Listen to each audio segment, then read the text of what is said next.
Welcome to the Talk with Clads podcast. Your host is Katie Ann, an island girl on a journey with her guests to learn about their backgrounds, businesses, passions, experiences, life lessons, and wins. Come and laugh, cheer, learn, and plan with us. My friend, take some time to come and talk with Clads.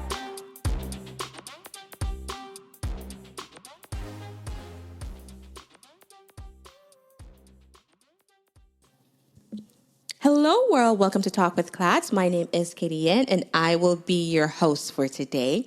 We have a special guest in the house today.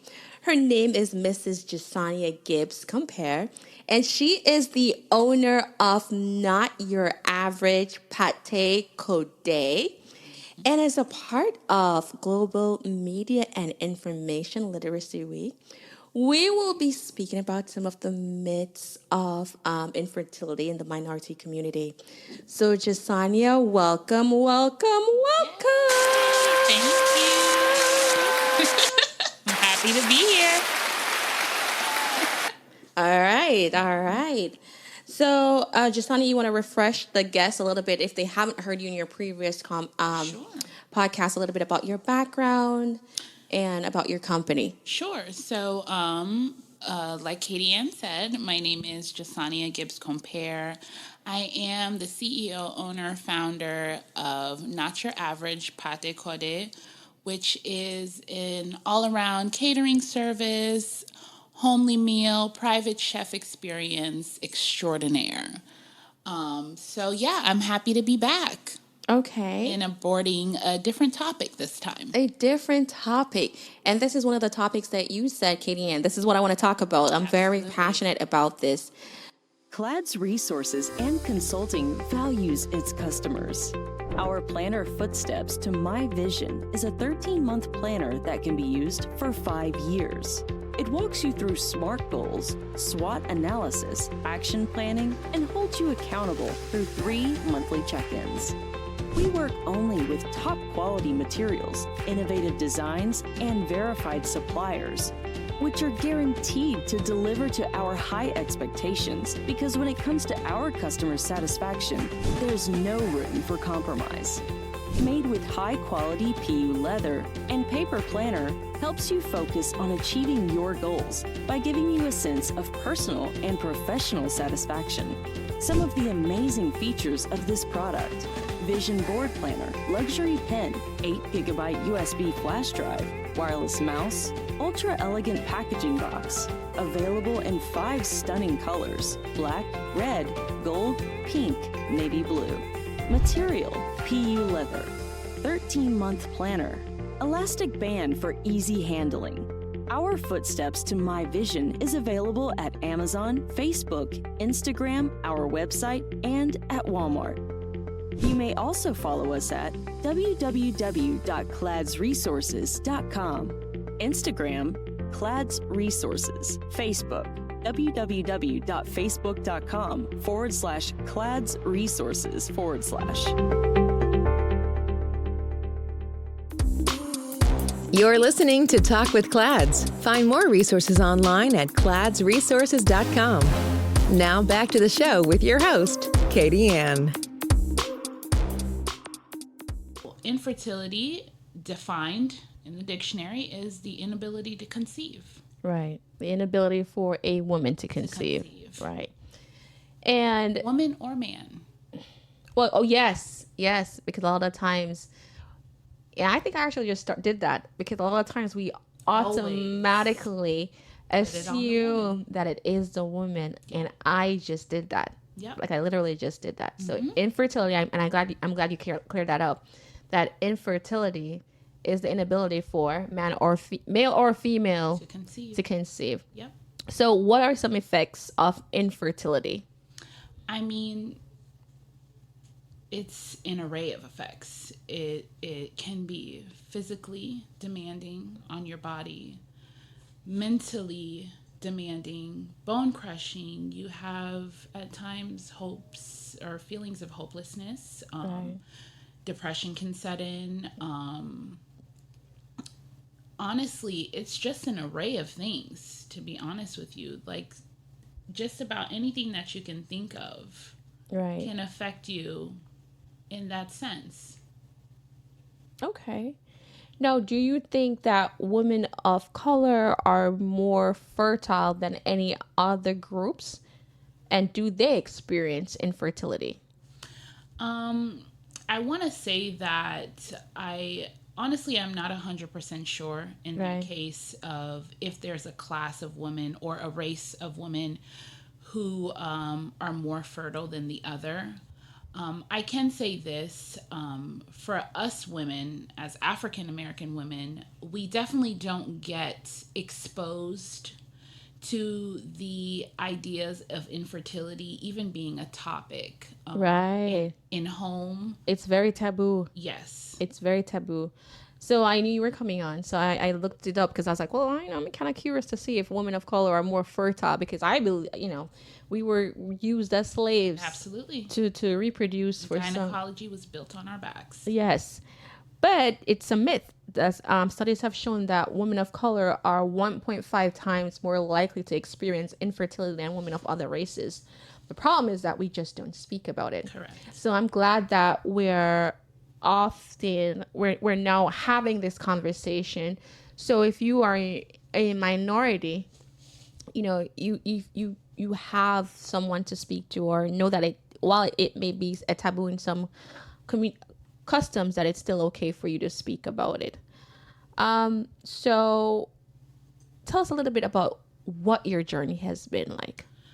Honestly, it's been a whirlwind. And I must say this, being an African American woman, growing up in a Haitian household, a very strict Christian based household, I want to say too, where sex in general is not even a topic.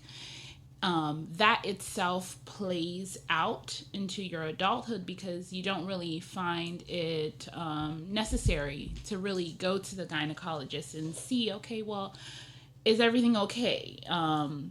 You may or may not even go. They say technically when you turn 18, you should go to the gynecologist in general, but you may or may not even go because of, for me personally, it was the household that I was in, and it's just a topic that we don't abhor, and it's just something that was never really spoken of. So when I got married, it never really occurred to me that, there could be an issue. It's kind of like in the movies, how media predicts that you get married to someone you love and you have a love child, and everything just ends up happening the way it should happen. So when we actually got married and we miscarried the first time, I was devastated. But even when I went to the hospital and I miscarried, it was a circumstance where even the doctor who was tending to me was like, oh, this happens all the time. It was almost like as if it was watered down. And although mentally and physically I was completely gone, it was as if the doctor, even the doctor came in and he's like, oh, well, my wife miscarried the first time. And my mother even said to me, she miscarried multiple times before she was able to conceive. So I just kind of registered it as, oh, okay, this is the first child. The doctor said usually the first child doesn't stick. So I was like, okay, I just chucked it up to that. It didn't alleviate the pain that I was feeling from losing my child, but it kind of gave me like this sense of, okay, well, this is normal. This isn't anything that I need to look further into. So what happened is after it happened, because it was such an impact on me mentally and physically, we decided to pause on trying to conceive again. Right. Because it was just a lot, even though it was a circumstance where, oh, okay, this is a normal thing. I just wanted to take a hold off of it and everything and just continue our process. We just got married. So we decided again to try to conceive. And when we tried to conceive, it happened. It was for us, it was never an issue of not conceiving. Every time that we tried, it always happened for us. So when we tried to conceive the second time, it happened. And just as we suspected, we were pregnant. And, we went to the first doctor's appointment. Everything was fine. And although it's like I had this feeling in the back of my mind and heart that it was like this unsettling feeling because of what happened the first time. I wanted to tell myself, well, this is what the doctor said the first time. Don't really think about this. Try to enjoy the moment. But that's the thing about miscarriages is the idea of happiness throughout your pregnancy after you miscarriage kind of gets thrown out the window because you're always on edge. Right. Every time after you get pregnant because you don't know what's going to happen. Right. You want to make sure that the baby goes to full term. Correct. Right. So going to the different physicians, like what was your experience? Did they treat you differently? Were they compassionate? Did they show you empathy? What was that experience like? Man, I kind of went through a couple physicians. I remember when I first miscarried, like I said, I never had a consistent gynecologist. So when I first got married and I miscarried that time, I found a gynecologist who my mother went to. And I said, okay, well, let me give him a try. And when I went to him, it was fresh after my miscarriage, after the hospital, when I had to do a DNC. They want you to do a checkup after 2 weeks to make sure everything's okay. So what's the DNC? DNC is when they go in and they basically do a clean. Let me give you the proper terminology for it. But basically what it is that they go in and it's a dilation of curettage procedure, also known as a DNC. It's a surgical procedure in which the cervix, the lower narrow part of the uterus, is dilated or expanded, so that way your uterine lining can be scraped and basically cleared out of every excess that the baby could have left behind, or the process of the baby could have left behind. So when I miscarried, I had to go into the hospital and do that procedure to make sure, because a lot of times if those things get left, you can get subject to infection. So they just want to make sure that everything's cleared out so that way you can make way for a healthy pregnancy in the future. Okay. So the male OBGYN that I dealt with, he was completely insensitive to the whole miscarriage. And I remember going into his office, and this was my first experience of having an OBGYN in my entire life. And it just happened to be after I miscarried. So I was in a very fragile position. And I remember sitting in his office and crying, and him not even offering me a tissue. Wow. And him just saying, what are your plans? And, I mentioned to him, I don't think we're ready to try because everything was very fresh for me. And he said, okay, well, we're going to put you on birth control. I'm going to send a script to the pharmacy. That's it. That was it. They did not care. That was it. Did not care. And I made a vow to myself. I left that office and I said, I'm never going back. And I never went back.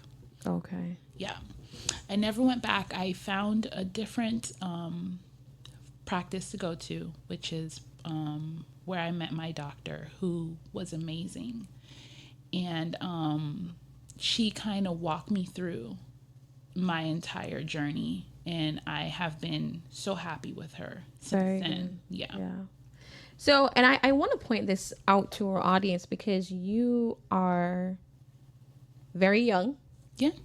And in the fertility world, yes. Yes, in the fertility world. And one of the myths of infertility is that mostly older women struggle with infertility, right? Yeah. And you are 29 years old.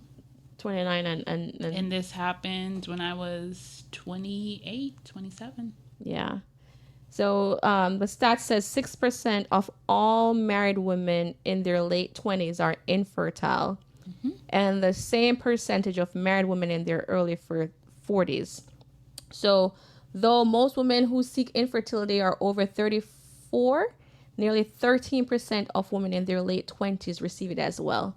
So that is a strong myth that only older women have experienced infertility. Yeah. So going back and going through your experiences, do you think that racism occurs in healthcare?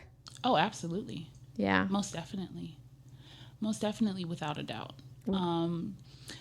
Like we said earlier, gynecology was built on a Black woman's back. Every aspect of it was created and known today because a Black woman sacrificed for it to be here. So with that being said, I don't know if the idea behind it back then is that they assumed that Black women didn't feel pain as much as other races, or if I'm to be politically correct, Caucasian women. Right. So because they had that assumption, and if we even go into studies today, it's still in a lot of doctors' minds till this day that we Black people in general don't feel the same amount of pain as other races do, that we have a higher pain tolerance than they do. So with that being said, there are a lot of procedures, and even for me too, when I had prep for my second DNC, I was given a pill to dilate my cervix. And, I spoke to my doctor and I was like, hey, do I need to take anything for this pill? Is it going to affect me? Am I going to feel any pain? And she's like, no, you don't have to take anything. Maybe you can just take a Tylenol. And when I took the pill, I was in excruciating pain. And I went back to my doctor the next day and I said, why would you do that? If you know what this medicine is going to do, why would you not prescribe me something that can alleviate that pain? I was in agony all night. Oh my. So how do you feel when someone says, well, you know what, if God wanted you to have children, then he would allow you to have children? I don't know. I wanna say that coming from a very religious background, a very Christian background, I think it's difficult. I think it's different for women who suffer with infertility and deal with multiple miscarriages, because in a way, I hate to say it, but sometimes you're kind of like, why, God, am I going through this? And sometimes you say to yourself, maybe it's just not meant for me. Right. Maybe it's just not meant for me, but in reality, it's just maybe you don't have the resources. Right. We don't have the same resources as some, and then also if it's taboo in our culture, and unfortunately also slavery is wrapped into religion. So there's also I feel like a brainwashing of the mind. Absolutely. Where he's given, if we had the resources and if we spoke about it more openly, then the approach would be a little bit different. Definitely. He's given us the physicians the capability of help assisting us with it, and he's put some solutions in place so that we can try to approach infertility. So speaking about solutions, based on your journey, what are some solutions that you've seen for infertility? Well, for me personally, it wasn't until after my second miscarriage and after that I had to basically become an advocate for myself. And there's a lot of things that comes into play when it comes to infertility, insurance-wise, business-wise, that the doctors won't tell you, and not because they don't want to, but just because this is how they get paid. Right. So if you're not advocating for yourself and researching for yourself, they're not going to advocate for you. You're just another patient. So when I had my second miscarriage, at this point, from the first experience, them telling me, oh, this is normal, this happens all the time, I said to myself, how is this possible that it's happening again to me when we're relatively healthy? We're relatively young. I had recently lost a bunch of weight in order to conceive, because that was probably one of the issues that my doctor had said to begin with, that because of me being overweight, it could cause, because I have PCOS as well, and my being overweight would cause me to miscarry. So before we tried again, we initially waited those 2 years because I wanted to try to be my healthiest self, so that way I can be a healthy canvas or beacon to carry a child. Right. So after going through all of that and losing weight and making those sacrifices, and it's still happening to us, I remember vividly going in because we were supposed to hear the baby's heartbeat, and my husband was waiting in the car because around COVID you can't come in, and we're doing the ultrasound, and the ultrasound tech was very silent, and she's like, "Oh, I just have to get the doctor." So she goes and get the doctor, and the doctor proceeds to tell me that unfortunately there won't be no heartbeat heard today. So Oh, that's okay. Just take a minute.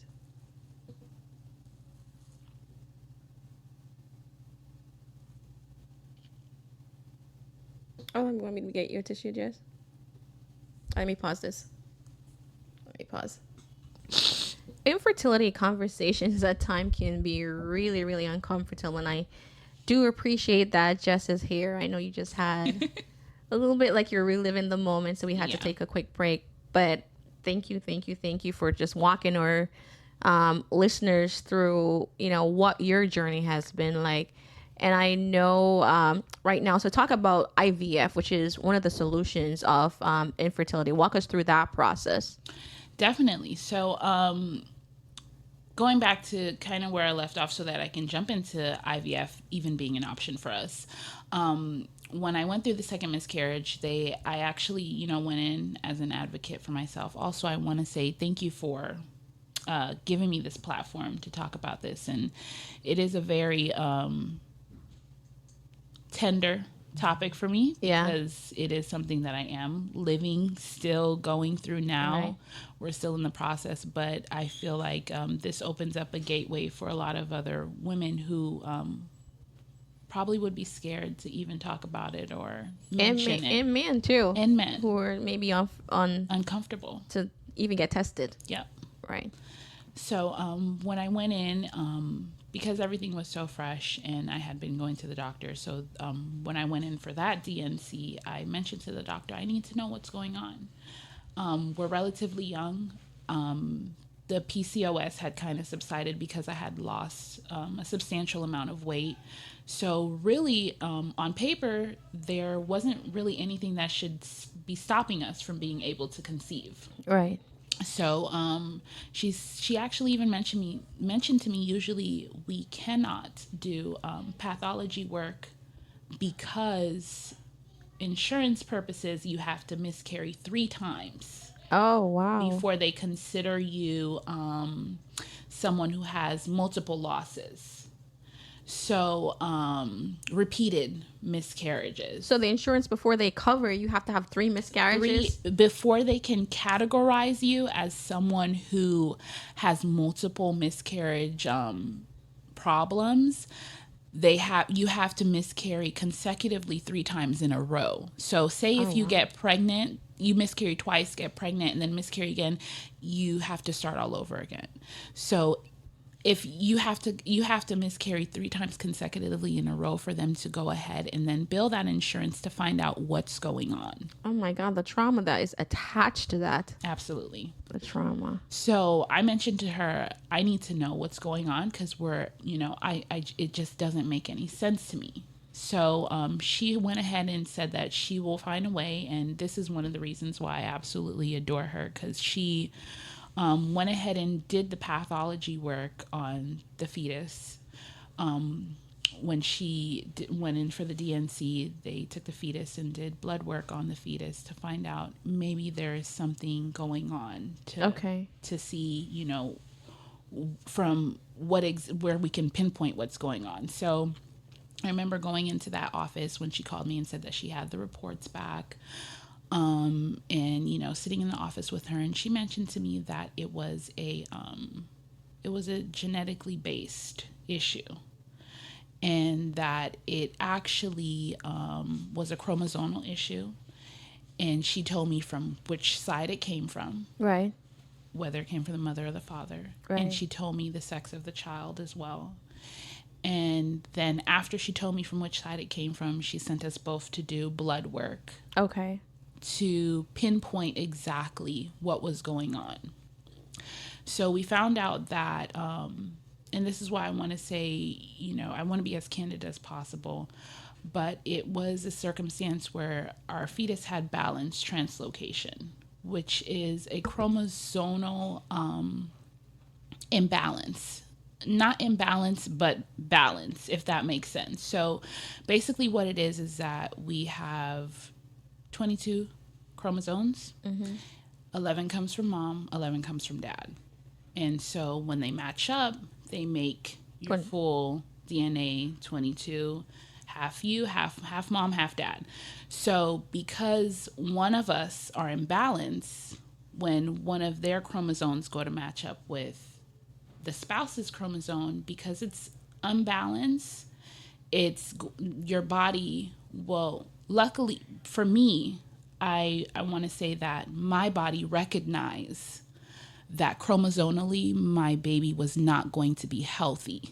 Oh, okay. So because my body recognized that, my body expelled the pregnancy. Okay. So there are a lot of times where your body doesn't recognize, and you have a child that could have an array of issues or illnesses or syndromes, like Down syndrome is one of them. It could be an array of issues that you could have and your child could have, and you wouldn't be able to pinpoint how it came about. Okay.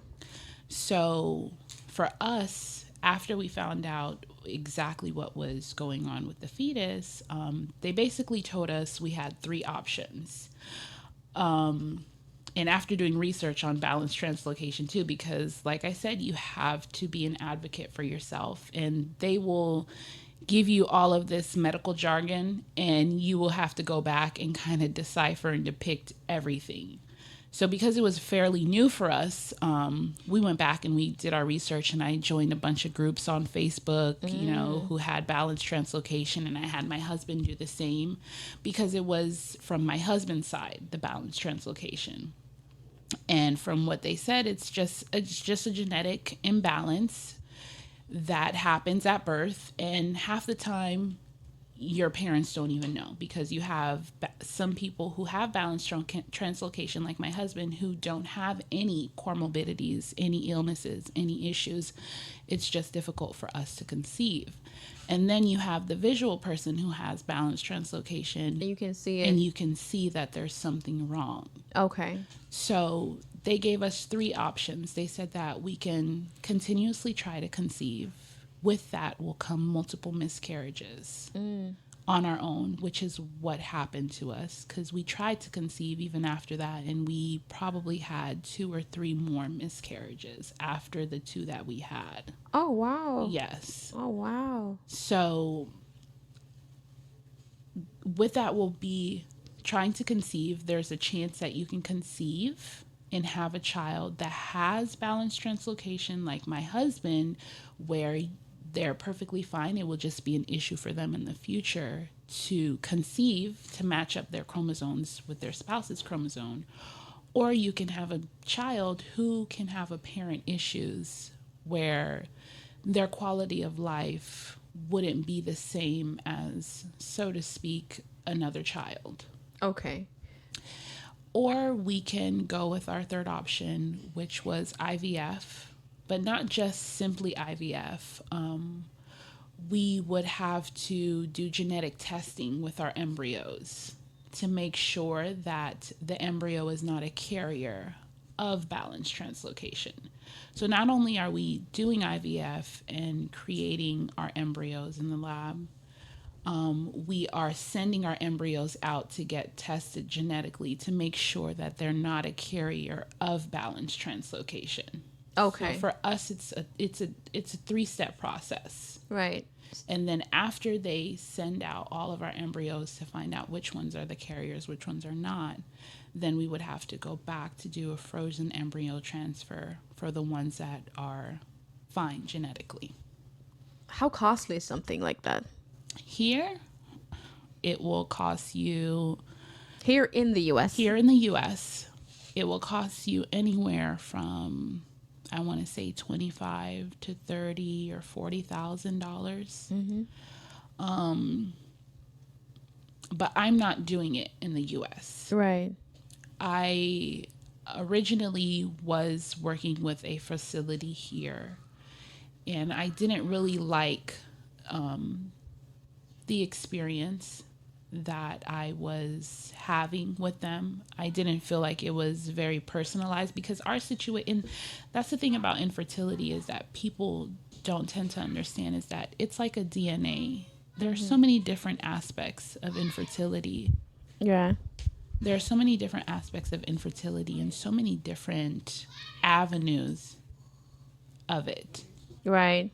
So with that being said, a lot of times it gets lost in translation, because a lot of these fertility clinics have like a one-track mind, in a sense. They view you as a number. Right. You kind of come in and they assume, or they give you the same treatment that they would give the next person. Who probably has a different issue. Who has a different issue. When in reality, your issue is completely constructed for you. Right. And vice versa. So when we initially went in, because we made the conscious decision that we didn't want to keep trying after we tried multiple times and we miscarried. On me, mentally and physically, it was hard. On my husband, mentally and physically, it was hard. Right. And he didn't like seeing me in that frame of mind. And he didn't want to put me in that frame of mind. Right. So he and I both made the conscious decision that we were going to go the IVF route. We didn't want to keep trying at home, although there was a possibility that we could conceive at home and have a normal pregnancy. It was just something that we did not want to continue doing. So we started researching. I started researching. And when we spoke to the first facility, it was, not only did they not give us a price, they didn't really speak to us in a sense that was unique to our situation. And they had our labs, they had our information, and it was just kind of like a general idea of what IVF would be, nothing specific to us. And I actually found this couple on Instagram, and it was this young lady who was having difficulty conceiving, and I followed her story for a while. And she mentioned that she went to Barbados IVF, and she tried IVF here, and it was a failed cycle here in the States. So she did her research and found Barbados IVF. Mm-hmm. And she ended up going to Barbados IVF, and she ended up conceiving 2 twin boys. And she spoke about how her experience was completely different from the one she had here, and how attentive they were and how much they paid attention. CLAD's resources and consulting values its customers. Our planner Footsteps to My Vision is a 13-month planner that can be used for 5 years. It walks you through SMART goals, SWOT analysis, action planning, and holds you accountable through 3 monthly check-ins. We work only with top quality materials, innovative designs, and verified suppliers, which are guaranteed to deliver to our high expectations, because when it comes to our customer satisfaction, there's no room for compromise. Made with high-quality PU leather and paper planner helps you focus on achieving your goals by giving you a sense of personal and professional satisfaction. Some of the amazing features of this product: Vision Board Planner, luxury pen, 8GB USB flash drive, wireless mouse, ultra-elegant packaging box, available in 5 stunning colors: black, red, gold, pink, navy blue. Material: PU leather. 13-month planner. Elastic band for easy handling. Our Footsteps to My Vision is available at Amazon, Facebook, Instagram, our website, and at Walmart. You may also follow us at www.cladsresources.com, Instagram, Clads Resources, Facebook, www.facebook.com/cladsresources/. You're listening to Talk with Clads. Find more resources online at cladsresources.com. Now back to the show with your host, Katie Ann. Yeah, so when she mentioned them, she said they were very attentive. She said that they really took their time to get to know her and her spouse and her situation. And so I ended up reaching out to them. And instantly, from the first conversation, I could sense the difference. Right. Wow. And that's important, Yes. especially if you're going through such type, that type of process. Very important, in such a sensitive moment that healthcare providers are aware of how to speak to and treat a patient. So was Barbados a little bit cheaper? Oh, much, much cheaper. For us, I think we're spending, I want to say less than $15,000. Yeah. Compared to what the U.S. Yep. And Barbados is actually known for their medicine too. So that's really, really good. Yep. So then what do you think of the myth when they say that the average woman cannot afford infertility? I think it's all about IVF, I'm sorry. Yeah, I think it's all about resources. I think you can afford anything. I think if you really want something, sky's the limit. And I think that a lot of people put a myth around third world countries or different countries, but you have to keep in mind that this country is functioning. And there's a reason why this country is functioning. Now, I'm not telling you to go anywhere around the world to get a procedure done. Obviously, even if you were getting a procedure done in the U.S., one, issues can happen here. And two, you're going to do your research before you go to anybody, even if it's here in the States. So same thing goes for a different country. You want to do your research. And the facility I chose is accredited across the boards. They have the same accreditations that a facility here in the U.S. has and has to keep and gets checked on yearly. It's not something that, it's a one-time thing and you're good for a couple years. This is something that they have to keep up this practice. They have to keep up the standard. They have to keep up the same protocol yearly to make sure that they can keep the same accreditations that any fertility clinic here in the U.S. would have. The difference is it will cost you a fraction. It's a little bit, because it's a different country too, so the cost of living. The U.S. is a little bit stronger in their market. So do you think IVF treatments are on the rise?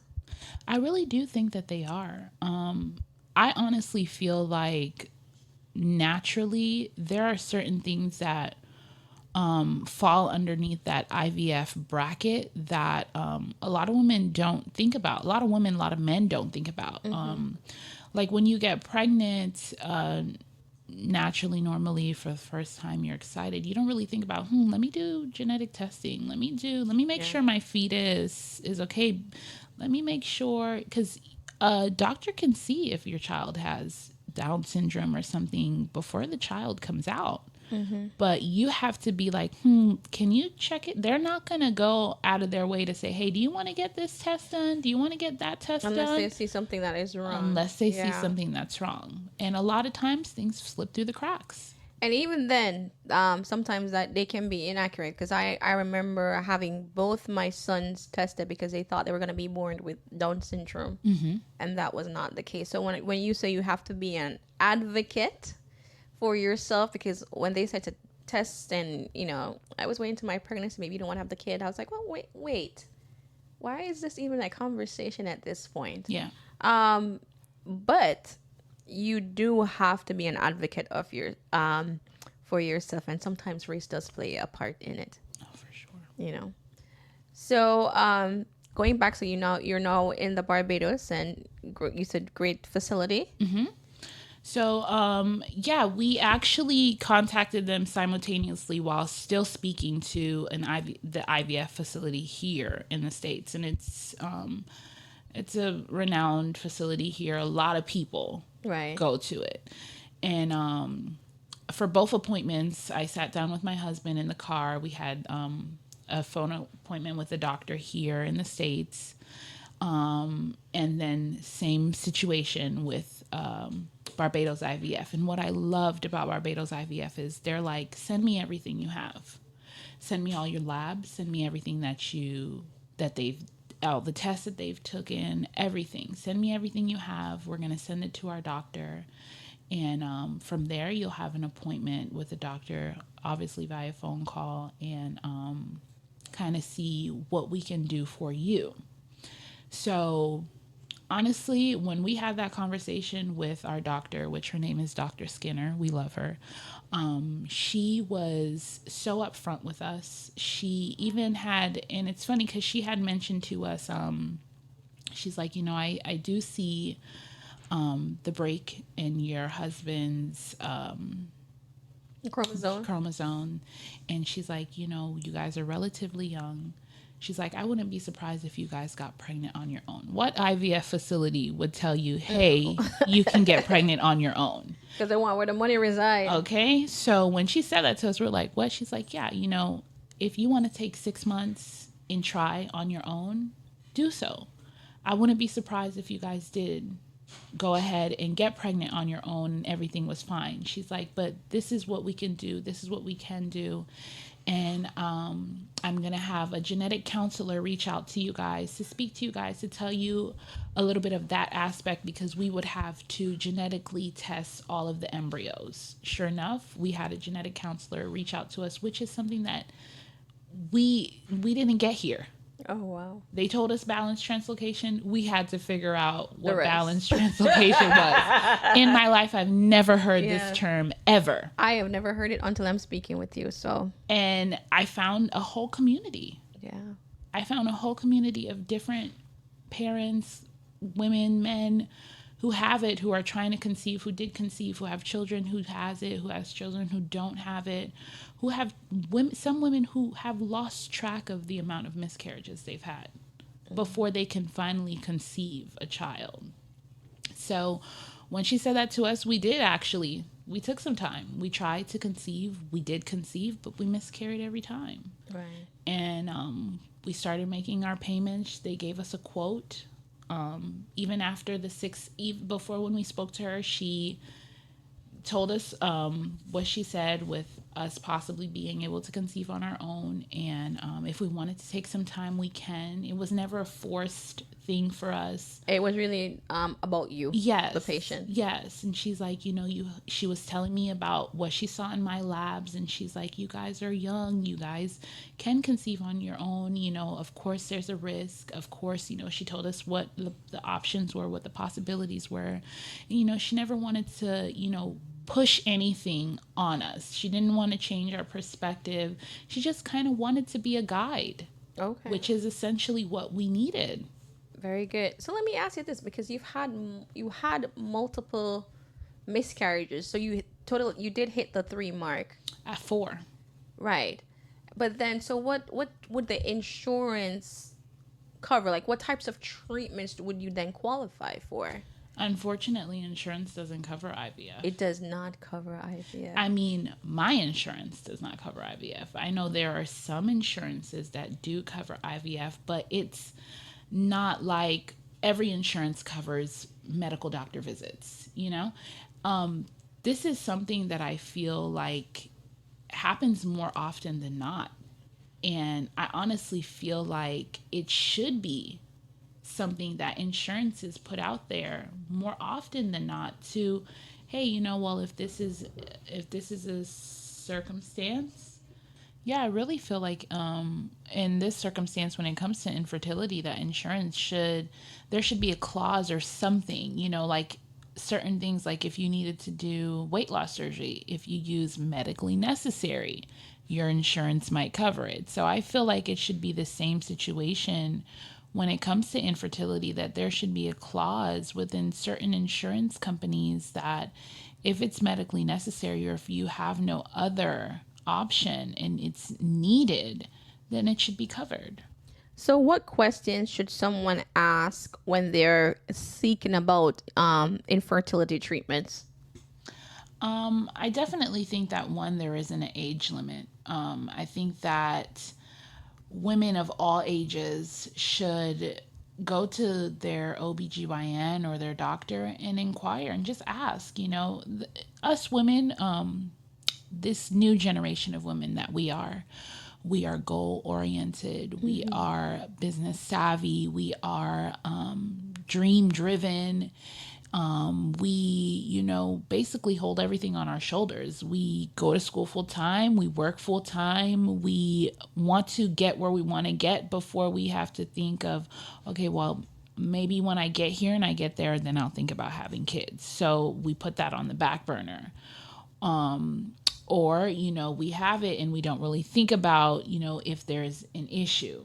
So I think that at any given age, whether you are working on, your master's or you're working on building your business and you just know, okay, well, right now I don't want to have kids. I think that you should still go get checked out. I think that you should regularly get checked out. I think that you should see, your ovarian egg reserve. I think that you should do genetic testing. It's as simple as a blood work. A lot of these things is just as simple as going and getting your blood drawn. All you have to do is ask. Right.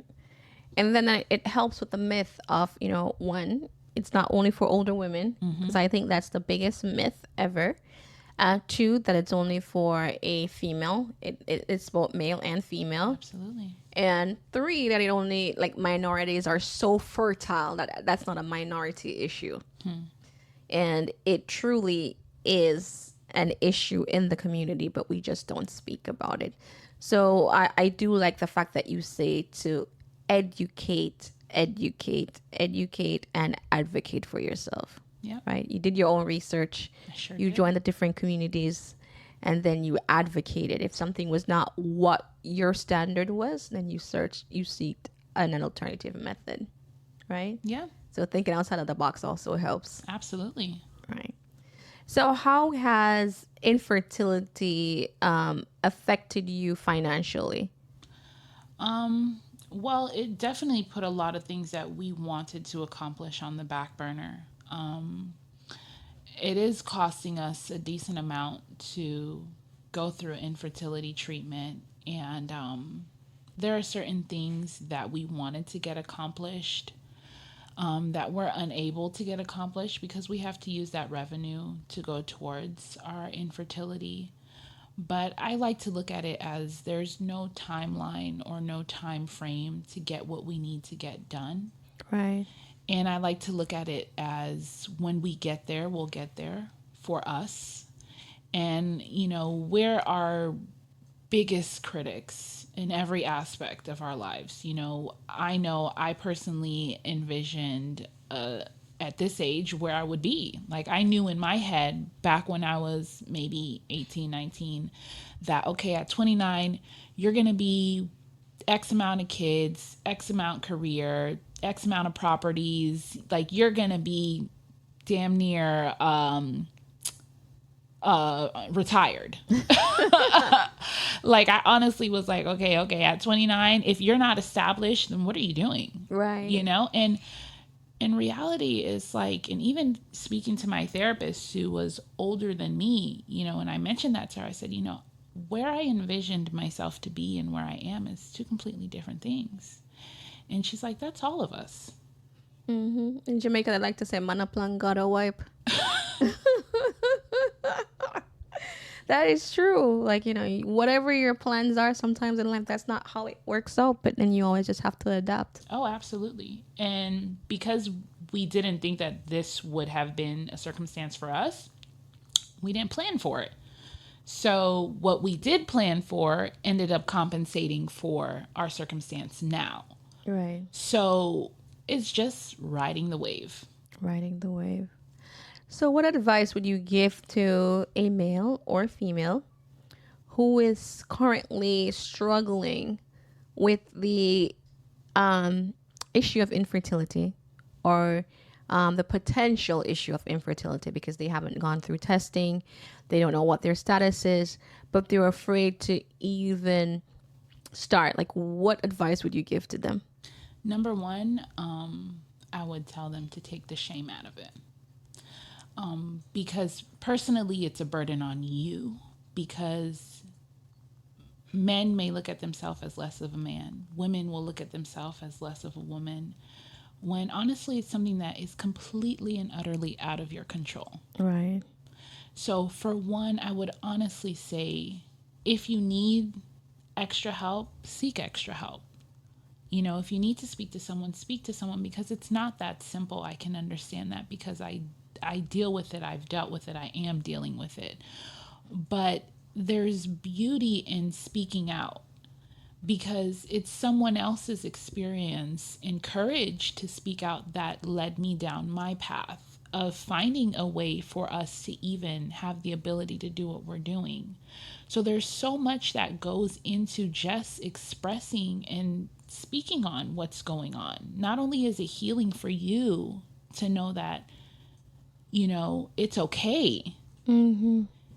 It is a circumstance where you will touch people that you never knew that you could reach. You will have people that will reach out to you and ask you questions. And I personally have spoken to multiple women who, because of certain things that I've said, have gone and, you know, took the initiative to get tested and, you know, found out that either they had something that was, you know, stopping them from being able to conceive, or started the process of IVF. Because a lot of times it's this stigma in our culture that, you know, everyone wants to strive for perfection all the time. Everyone wants, you know, you go on Instagram and social media, and everyone wants to portray this perfect little life, this perfect little happiness.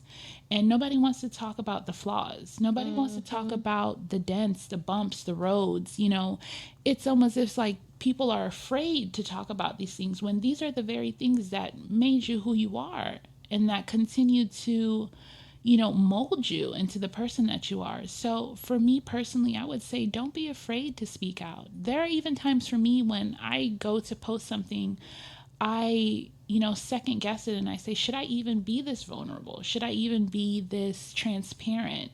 Should I even, you know, speak on this? Because one, you don't want people to look at you like, oh, wow, you know, this is, oh God, she can't have kids. Oh, this is, you know, and people are going to assume what they want to assume regardless. Exactly. That's what I chalk it up to. Exactly. People are going to have an opinion. No matter what. No matter what.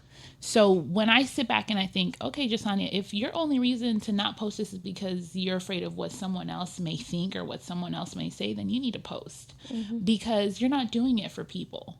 You're doing this for you. This is a sense of therapy. This is how I found my journey through IVF, from somebody else's posts. Yeah. I followed someone else, and I saw her courage, and I saw her vulnerability, and I saw her strength, and I said, wow, you know, this is beautiful. I hope I can get to a point where, you know, I'm this transparent with everyone about everything that's going on. And, you know, luckily I've been graced to have an amazing supportive family and a wonderful husband who has been so gracious in this entire experience. Yeah. Well, it's also his experience too. It's both of yours experience. So it's his journey. Your journey is his journey. I'm sure the end result will be... It's been a hell of a ride. It has been a hell of a ride, but honestly, I just I can't stress it enough that, man, I like this person. Yeah. For us to able to deal with this, man, it's been great. Like, dealing with it alone in general is difficult.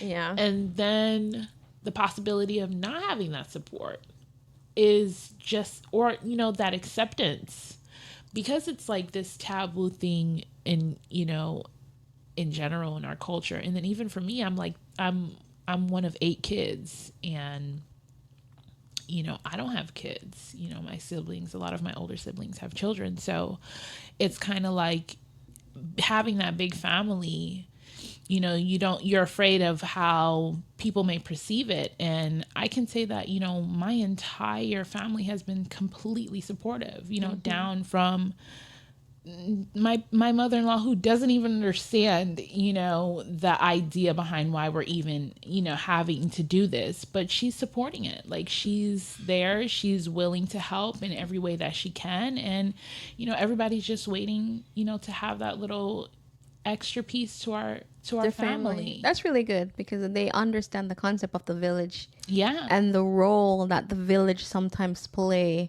in someone's happiness, right? Because if the village is there as a negative influence, it makes the journey a little bit harder. Oh, absolutely. And then on top of that, you're already dealing with the insecurities by yourself, right? Mentally, that you don't speak of. And then you factor in the fact, if you don't have somebody who's by your side throughout it all, it makes it that much harder. Right.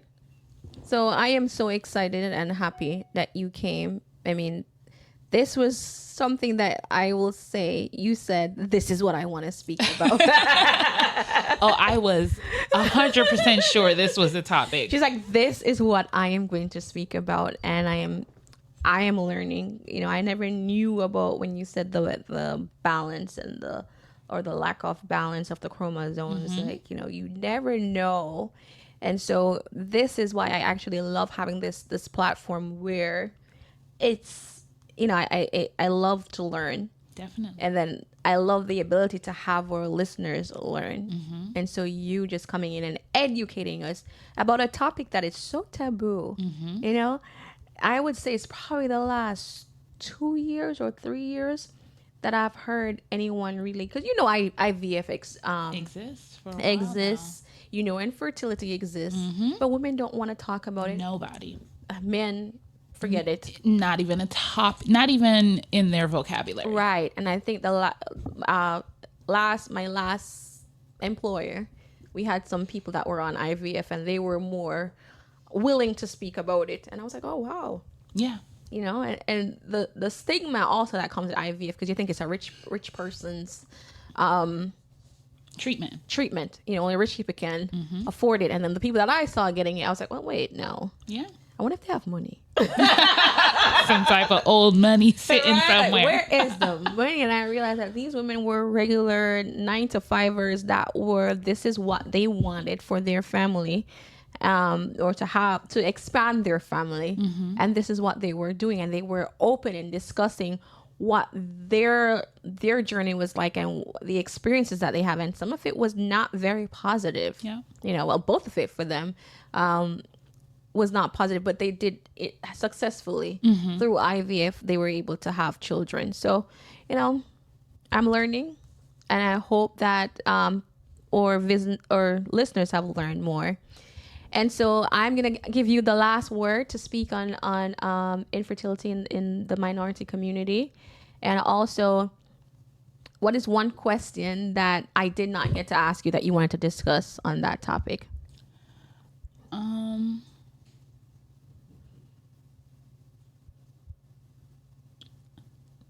I would love to brush more on men infertility. Right. Because for me, I'm coming at it from a woman's perspective. Right. But I've been able to kind of limbo between both, because at first it was a situation with me with my PCOS. That's what was told to me.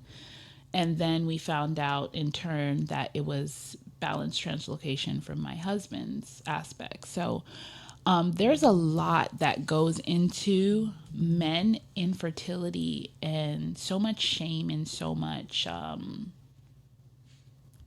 taboo behind it. Yeah. But it is happening, and more men are becoming infertile, and more men have infertility issues, more than we know of. And that's something that I'd love for us to discuss. For us to discuss a little bit more, because it's prevalent. It is. I'm gonna be honest. I've never really heard any male kind of, unless you're older. You're older and you have some type of accident, then that's the only way, God forbid, that they can be infertile. They don't want to talk about like what happened or why they're having those issues. But I do believe culture plays a part of a huge role in it. Definitely. And myself being from the islands, that's just something that you just don't speak. You don't hear a male speaking about. So we also have to create an environment where it's okay for someone to have these types of discussions. Definitely. Like we're barely creating it for women. Yeah. So now it's okay. Let's make it comfortable for a gentleman to feel that he can speak about it without feeling less than a regular person. I agree. Yeah, because these are all issues. I agree. Well, Jessania, it has been a pleasure. It truly has. Speaking with you and learning from you. And I'm sure my listeners feel the same. So thank you so much for coming in and discussing this important topic and educating us about it and walking us on your journey. I mean, we're not right there, but at least we get a little glance of what you're going through. And hopefully, when everything is finished, you can come back and celebrate with us. I can't wait. And we can celebrate the success and, laugh, cry, everything with you. Definitely. All right. I'm a big crybaby, so there'll be a lot of tears. But we know it will be tears of joys because we know what your journey has been through. Yeah. It's been like. So thank you so much for taking some time to talk with Clads. Thank you for having me. And to all the listeners who have been listening, if this is something that you struggle with, please, as Jessania says, take the shame out of it. Find help. There are different communities. Yeah. Jessania, where can they connect with you online? You can actually connect with me on Facebook. That's where I follow a lot of my groups for myself personally and what's specific to us and what we're dealing with. But you can find me on Facebook under Jessania Compare, or you can find me on Instagram under jess.nyapk.compare. Okay. So I post a lot about our journey on Instagram, and I also post on TikTok. I haven't really divulged into much details in regards to our process, but we have made the conscious decision to kind of document more. Only because I found that peace and that clarity within someone else. And I know how much of a guidance that was for me. So if I can even now during my process, speaking to multiple women, I've been able to help them, to kind of navigate through their infertility. So I found that this is something that I'm actually very passionate about, and actually, honestly wish I knew more about, and will take the time to know more about, and see if I can kind of advocate more for this, especially within our community. So we will be posting more on our YouTube page, and we will be posting more on Instagram about a little bit more detailed information about our process and what took us to get how we got to where we are. Yeah, because that access to information is key. Yes. And you being a tool for that information, amazing. Thank you so much for taking some time to talk with Clads, and for everyone that's listening, thank you so much for listening and joining on Jessania's journey. Bye, everyone. Bye. Thank you. Bye.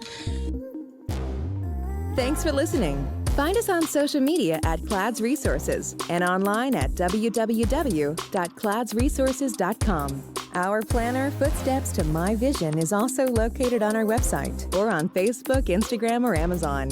Don't forget to like, subscribe, and share, and check back weekly for new episodes. Until next time, keep creating your footpath to your vision.